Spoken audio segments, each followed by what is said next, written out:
হেই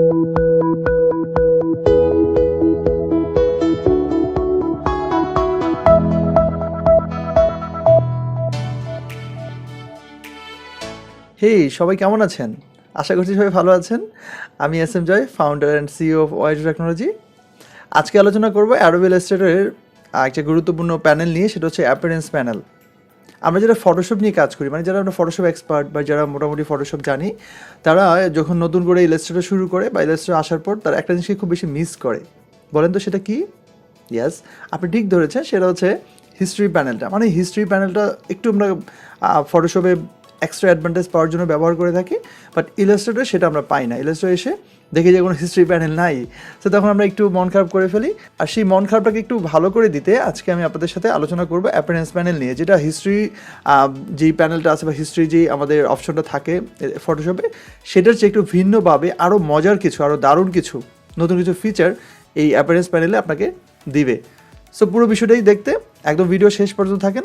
আশা করছি আপনি পুরো বিষয়টা একদম ক্লিয়ার হয়ে যাবেন এবং অ্যাপিয়ারেন্স প্যানেলের এই অ্যাডভান্স বিষয়গুলো আপনি নিজের কাজের ক্ষেত্রে ইউজ করতে পারবেন।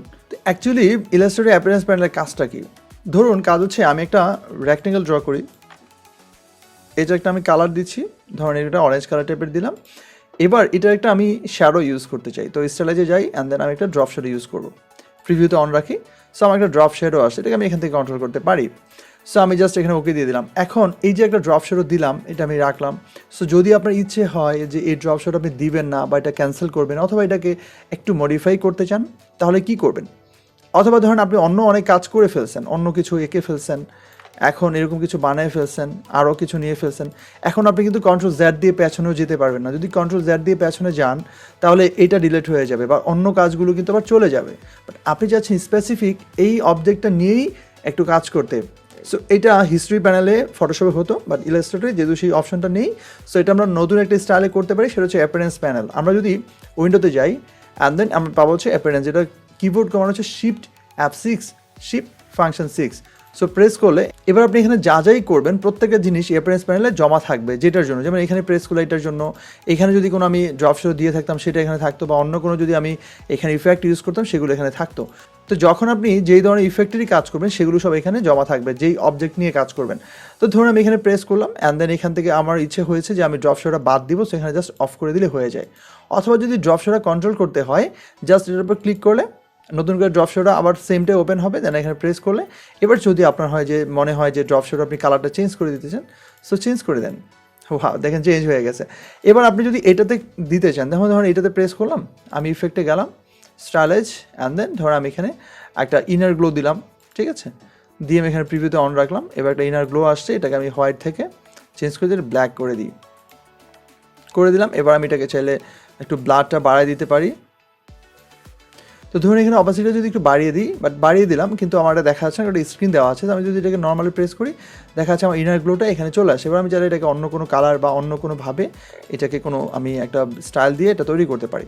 ওকে, সো এই ধরনের জিনিসটা আমি যখন বানিয়ে ফেললাম, তখন দেখেন আমি এবার আবারও যদি চাই যে আমার এই অবজেক্টে এডিট করবো, যখন এটাতে প্রেস করবো তখন এইটার অ্যাপিয়ারেন্স প্যানেলটা দেখা যাবে। যখন এতে প্রেস করবো তখন এখানে ইনার গ্লো, এটাতে প্রেস করলে ড্রপ শ্যাডো বা অন্য কোনো ফাংশন বা অন্য কোনো যদি আমি ইউজ করি, যাই ইউজ করবো সব কিছু থাকবে।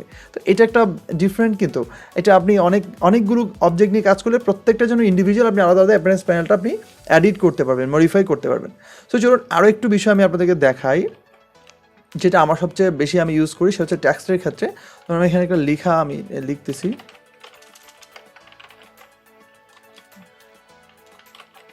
মাই স্টাইল, এটা আমি লিখলাম। সো এটা একটা আমি ফন্ট দিয়ে হচ্ছে ধরুন রোবোটো ফন্টটা দিই, রোবোটো আমি এখানে বোল্ডটা ইউজ করলাম এবং এখান থেকে আমি ব্ল্যাকটা ইউজ করি, একটু বোল্ড করতে যাচ্ছি এবং এটাকে টেনে একটু বড় করব।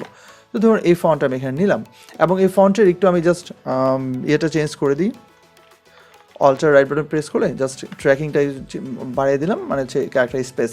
এবার দেখেন এটা আমি কি করতে পারি।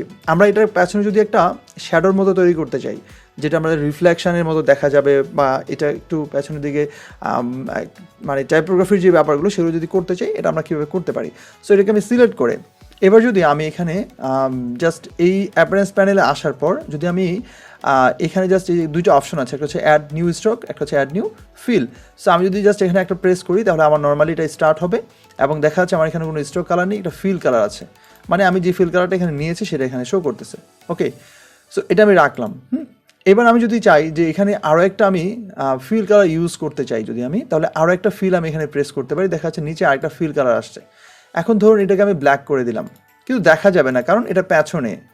এবার যদি আমরা পেছনের কালারটাকে দেখতে চাই, পেছনের কালারটা নিয়ে যদি একটু মডিফাই করতে চাই বা কিছু এক্সট্রা স্টাইল যদি অ্যাড করতে চাই, তাহলে কীভাবে করতে পারি? দেখেন অ্যাপিয়ারেন্স প্যানেলে এটা কত সহজে করা যায়, এবং আমরা যদি এটাকে একবার করে ফেলি পরে এটাকে এডিট করতে পারবো। জাস্ট এই কালারটাকে সিলেক্ট রেখে নিচেরটা মনে রাখবেন এটা হচ্ছে উপরেরটা, যেটা আমরা চেঞ্জ করলেই দেখতে পাচ্ছি, বা আপনি যদি আবার উপরেরটা অফ করে দেন তাহলে ব্ল্যাকটা দেখতে পাবেন, মানে দুইটা কালার এখানে আসছে। ঠিক আছে, স্ট্রোক কালার দিইনি আমরা, এখনো ফিল কালারটা রেখেছি। এবার এটাকে প্রেস করে আমরা এফএক্স মানে ফাংশনে যদি যাই, ইফেক্টে যদি যাই, দেন এখান থেকে গেল হচ্ছে ডিস্টোর্ট অ্যান্ড ট্রান্সফর্ম, সব ধরনের ইফেক্টগুলো এখানে ইউজ করা যাবে। ওকে, তো আমি সবগুলো দেখালে তো অনেক টাইম লাগবে, আমি দুই একটা দেখাই, বাকিগুলো আপনারা নিজের ট্রাই করবেন। ডিস্টোর্ট অ্যান্ড ট্রান্সফর্ম থেকে যদি আমরা ট্রান্সফর্মে যাই, এবার এখানে প্রিভিউতে যদি অন রাখি, দেন এখানে যদি আমি ধরেন নাম্বার অফ 10 যদি আমি প্রেস করি, প্রেস করার পরে এবার যদি আমি এখানে দেখেন মুভ যদি প্রেস করি, মুভে 1 পিক্সেল যদি দিই, এখানে ড্র্যাগ করে জাস্ট ডান দিকে মুভ করেছে। আমি যদি এটাকে নিচের দিকে প্রেস করি দেখুন উপর দিকে চলে গেছে, আরও বাড়ালে আরও বড় হতে থাকবে। ঠিক আছে, সো অত বেশি তো দরকার নেই, আমি এটাকে -1 এবং এখানে +1 রাখলাম। যদি আপনার মনে হয় না এটাকে আপনি প্লাসে রাখবেন, তাহলে প্লাস দিলে নিচে আসবে। ঠিক আছে, এরকম আর কি। সো এভাবে আপনি নিজের মতো করে বাড়াতে বা কমাতে পারবেন। সো আমি এই পর্যন্ত রাখলাম, রেখে এবার যদি আমি এখানে কপি যদি বাড়িয়ে দিই, দেখেন কপি বাড়লে এটা পেছনের দিকে যেতে থাকবে। যদি আপনার মনে হয় না এত কপি দরকার নেই, জাস্ট আমি আপ অ্যারো কি ডাউন অ্যারো কি প্রেস করতেছি, এটা শ্যাডোর মতো তৈরি করতে পারেন। বিভিন্ন টেক্সটের ক্ষেত্রে কিন্তু এই ইফেক্টগুলো আমরা দিয়ে থাকি, বিভিন্ন ব্যানারের ক্ষেত্রে দিয়ে থাকি, অনেক ধরনের আমাদের ইনস্টাগ্রাম বা ফেসবুকে বিভিন্ন ধরনের সোশ্যাল মিডিয়ার যে অ্যাপস মানে ইয়াগুলো তৈরি করি, আমরা ব্যানারগুলো তৈরি করি, বা ক্যাম্পেইনের জন্য যে ধরনের আমরা পোস্ট তৈরি করি, সেগুলো আমরা কিন্তু এখানে এভাবে করতে পারি। এবার এখানে জাস্ট আমি এখানে ওকে দিয়ে দিলাম, দেখেন এটা হয়ে গেছে। সো এবার যখনই আপনার ইচ্ছে হবে এটা কোনো এডিটের প্রয়োজন, তখন আপনি এডিট করতে পারবেন। জাস্ট এখানে প্রেস করবেন, এই অ্যাপিয়ারেন্স ম্যানটা ক্লোজ করে দিলেও হয়। ক্লিক করি, উইন্ডোতে যাই, আবার অ্যাপিয়ারেন্স নিয়ে আসি, দেখেন যা আছে তাই থাকবে। এবার যদি মনে হয় যে আপনি ফ্রন্ট যে কালারটা, উপরে যে কালারটা সেটা চেঞ্জ করবেন, তাহলে এখানে ধরেন এটাকে আমি ব্ল্যাক দিই, আর পেছনের কালারটা কী দিব, এবার যদি এটাকে ইয়েলো, অথবা যদি আমি এটার সাথে এই কালারটা ম্যাচ করবে এটা দিয়ে দিলাম। ঠিক আছে, আমি রিফ্লেক্ট করে দিলাম, মানে এক্সচেঞ্জ করে দিলাম, একটা উল্টে দিলাম, বা এটাকে চাইলে আপনি কিন্তু ড্র্যাগ করেও দিতে পারি। দেখেন এটাকে ড্র্যাগ করে উপরেও নিয়ে যাওয়া যায়, তাহলে ওই কালারটা উপরে চলে যায় আর এটা নিচে চলে আসে। বাট এই ক্ষেত্রে কিন্তু আবার কালারটা পরিবর্তন করতে হবে। সো এই জিনিসগুলো করা যায় কিন্তু। এবার আপনি যদি মনে করেন যে একটা স্ট্রোক কালার দিবেন, তাহলে সেটাও দিতে পারেন। যেমন আমি এখানে যদি যাই, এবার স্ট্রোকটা যদি আমি অন করে দিই, একটা স্ট্রোক কালার দিলাম, হালকা করে একটা ইয়েলো কালার দিলাম, স্ট্রোকটা এখানে বাড়াতে পারি। তো সব ধরনের কন্ট্রোল কিন্তু আপনি অ্যাপিয়ারেন্স প্যানেল থেকে করে ফেলতে পারছেন। তো এখানে আরও কিছু চেঞ্জ কিন্তু করা যায়, যেমন স্ট্রোকের উপরে যদি আমি প্রেস করি, এখানে যদি ক্লিক করি, তাহলে দেখা যায় স্ট্রোকের যে প্যানেলটা আছে সেটা চলে আসছে। এখানে দেখেন ড্যাশড লাইন আসছে। আপনি যদি মনে করেন যে এখানে লাইন হিসেবে দিবেন, যেটা আমি আমার লাস্ট ভিডিওতে দেখাইছি, সেরা 10টা কৌশল ইলাস্ট্রেটরে, সেটা যদি একটু মিস করে থাকেন তাহলে উপরে আই বাটন প্রেস করে দেখে আসতে পারেন। সেখানে আমি ইলাস্ট্রেটরে একদম টপ লেভেলের সেরা 10টা কৌশল বা ট্রিক্স আমি শেয়ার করছি। সেখানে আমি এই ড্যাশ লাইনটা কন্ট্রোল করা শিখাইছি, সেখানে একটু দেখে নেবেন। সো এটা নিয়ে বেশি আলোচনা করছি না, কারণ ভিডিওটা অত লম্বা করতে চাই না। এবার দেখেন এটা যদি মনে হয় যে না দরকার নেই, তাহলে এটা ক্লোজ করে দেবেন, জাস্ট অফ করে দিলে হয়ে যাবে, বা কালার চেঞ্জ করতে পারি, অন্য কিছু পরিবর্তন করতে পারছি। এবার যদি আপনার এমন কিছু দরকার হয় যে পেছনের কালারটা আরেকটা ইফেক্ট দিবেন, যেমন এখানে ফাংশনে যাই, ইফেক্টে গেলে দেন এখান থেকে হচ্ছে আমরা জিগজাগে যদি যাই, ডিস্টেন্স ট্রান্সফর্ম, দেন হচ্ছে জিগজাগ। সো জিগজাগে কী হয় দেখেন, প্রিভিউতে অন রাখলে ওয়াও কি মজার একটা জিনিস আসছে না। এবারে আপনি বাড়িয়ে দিতে পারেন এখান থেকে, বাট কমিয়ে দিলে খারাপ লাগবে না। দেখেন যদি একটু কমিয়ে দিই, কিছুটা স্টাইলিশ মনে হবে লেখাগুলো, যেমন পেছন থেকে দেখেন এটা চেঞ্জ হচ্ছে। এবারে রিলেটিভ আপনি অ্যাবসোলিউট দুইটাই করে দেখতে পারেন, এখান থেকে স্মুথ এবং কর্নার দুইটাই চেঞ্জ করে দেখতে পারেন। স্যার এটাকে আরেকটু বাড়াই, এরকম কিছু করে দিতে পারি। ওয়াও, বুঝছেন না? তো এই ধরনের ট্যাক্সগুলো আমরা অনেক সময় দেখা যাচ্ছে আমাদের বিভিন্ন কাজের জন্য আমরা দরকার হতে পারি। স্টাইলিস্ট কোনো ধরনের আমাদের যেমন টি শার্ট ডিজাইনের ক্ষেত্রে এই জিনিসগুলো আমাদের দরকার হয়। সো আমরা সেই সময় আমরা এই ধরনের স্টাইলগুলো ব্যবহার করতে পারি। তো এই জিনিসটা করার পর দেখেন আপনার যদি মনে হয় যে এখন এটার আপনি চেঞ্জ করবেন, যেমন আমি এখানে ডাবল ক্লিক করি, যদি আপনি স্পেলিং মিস্টেক যদি থাকে, যেমন ধরেন দিস ইজ মাই স্টাইল না লিখে আপনি চাচ্ছেন this is my story, story, তাহলে দেখেন এটা হয়ে গেছে।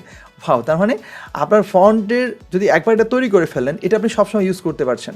অ্যাপিয়ারেন্স প্যানেল থেকে যখনই আসবেন, তখনই আসার পর এটা ফন্টে যদি আপনার টাইপোগ্রাফির যদি কোনো পরিবর্তন হয়, বা যদি স্পেলিং মিস্টেক হয়, বা অন্য যত কাজ আছে সব কিছু কিন্তু আপনি এখান থেকে করে ফেলতে পারবেন।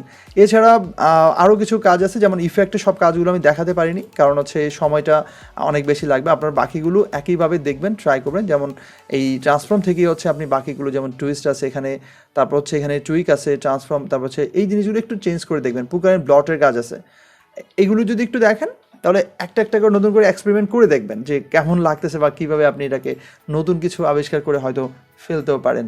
তো এই ছিল আমার আজকের ভিডিও। আশা করি ভিডিওটি আপনাদের ভালো লেগেছে। যদি ভালো লেগে থাকে তাহলে অবশ্যই ভিডিওটি সবার সাথে শেয়ার করবেন। আর অনেক বেশি ভালো লাগলে অবশ্যই আমার চ্যানেলে সাবস্ক্রাইব করে ফেলবেন, এবং আমার কোনো ভিডিও যদি মিস করতে না চান তাহলে পাশে থাকা বেল আইকনটি প্রেস করে ফেলবেন। তাহলে আমার এই ধরনের যত ভিডিও আছে সবগুলোর আপডেটগুলো আপনি পেয়ে যাবেন যখনই আমি আপলোড করব। উইকলি আমি 1টা থেকে 2টা ভিডিও আপলোড করে থাকি। চাইলে আমার অন্যান্য ভিডিওগুলো দেখে আসতে পারেন চ্যানেল থেকে। আর ট্যাক রিলেটেড মানে টেকনোলজি নিয়ে যদি আপনি ইন্টারেস্টেড হন তাহলে আমাদের ফেসবুক গ্রুপটাতে যুক্ত হয়ে যান। সেখানে আমার অনলাইন ক্লাসে যারা যুক্ত হচ্ছে, যারা গ্রাফিক ডিজাইন নিয়ে আমার অনলাইন লাইভ ক্লাস করছে, তাদের সাথে আপনি তাদের কাজগুলো দেখতে পারেন। চাইলে আমাদের লাইভ ক্লাসেও যুক্ত হতে পারেন। আর অন্যান্য আরও কিছু কোর্স আছে, সেগুলোতেও আপনি চাইলে যুক্ত হয়ে যেতে পারেন। সো দেখা হবে পরবর্তী কোনো ভিডিওতে। সেই পর্যন্ত ভালো থাকবেন সবাই। আজকের মতো বিদায় নিচ্ছি। আল্লাহ হাফিজ।